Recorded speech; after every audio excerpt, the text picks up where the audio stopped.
to Northway. Well, Stephen Hawking, world famous physicist, decided to write a book called A Brief History of Time. So I thought I'd kind of do a brief history of AC locos. AC loco fans style.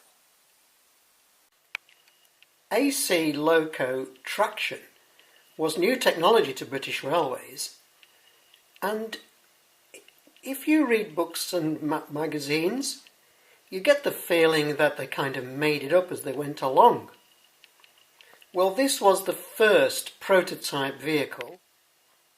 It had previously been a prototype for a gas turbine locomotive and was numbered 18100.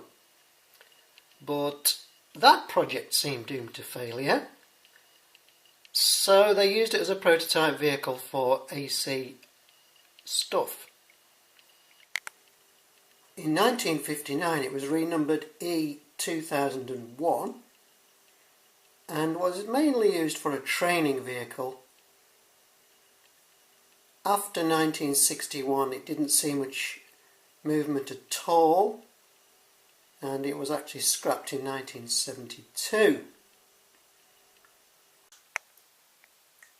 The British Railways modernisation programme of 1955 included the electrification of some of the major routes on the British network, including, of course, the West Coast Main Line, my favourite bit. And that's where these locos came in.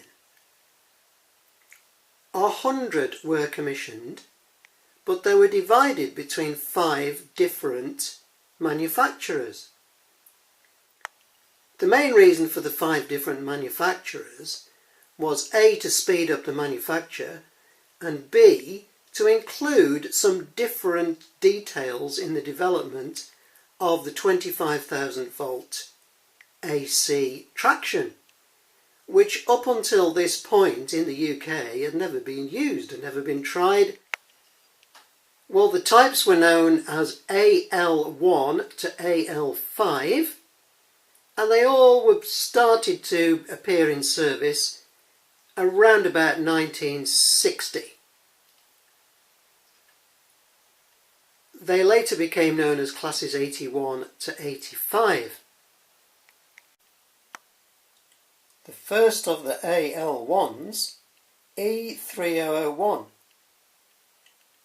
appeared in service in August 1959. We see here in British Rail blue, which of course would have come a little bit later. E3004 came into service in April 1960. Originally there was no yellow panel, and this was known as the electric blue livery.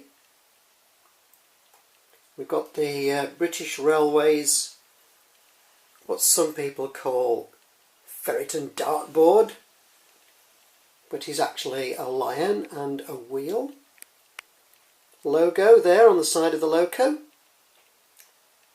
And this of course is the Triang model R753, as is E3001.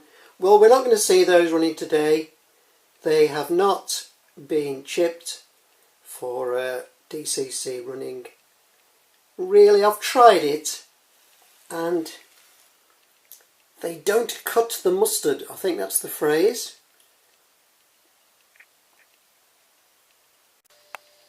Well, I've been looking inside the trusty Modern Locomotives Illustrated, class 81 to 85 version.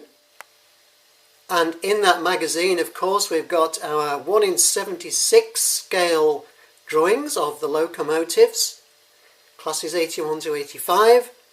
So we can see the similarities and differences. One big similarity, they all have the same cab. British Railways was very keen for these locomotives all to have the same cab, so that the drivers would have no difficulty going from one machine to another. What you can probably notice is it's just the number of grills on the side of the locos.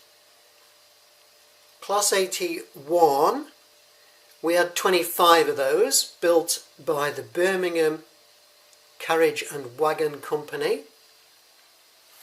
Class 82, we've got 10 of those built by Bayer Peacock. Class 83, there were 15 Class 83s built at Newton Le Willows Vulcan Foundry. Class 84, there were 10 of those, North British Locomotive. And Class 85, there were 40 of them, British Railways Works. Some minor differences in the bogies if you look very closely, but I don't think we need to dwell on that, do we? We want to see some trains going round. We are going to see AL1 81014. And if you want to see a little bit more about that, you can watch my video Class 81 Upgrade.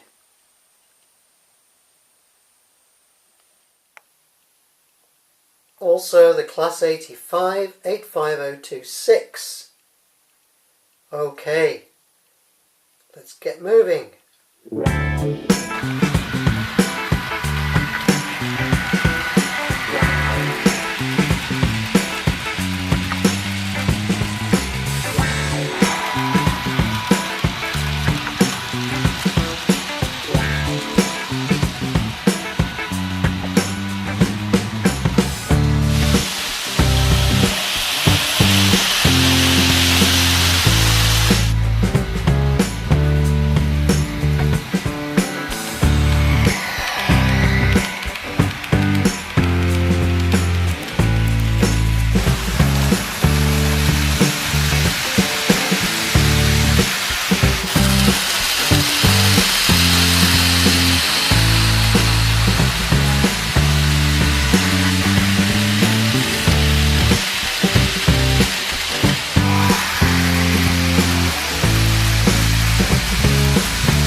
Roundhouse, they have some preserved first generation AC locos. Class 81 81002, which began life as E3003.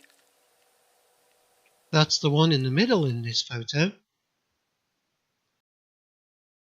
Class 82 82008, with a cross-arm pantograph.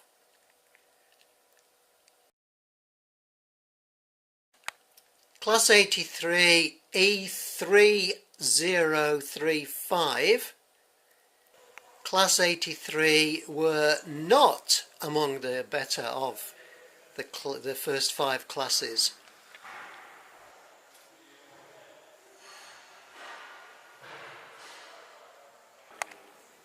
And Class 85, 85006. And here we see them in splendid condition. The trouble is you never see them running because you have to have the overhead wires, don't you?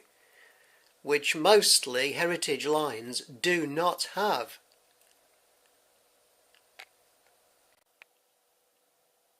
Well, Doctor, what do you think so far? Hey, I can't wait for the next part, the second generation AC locos.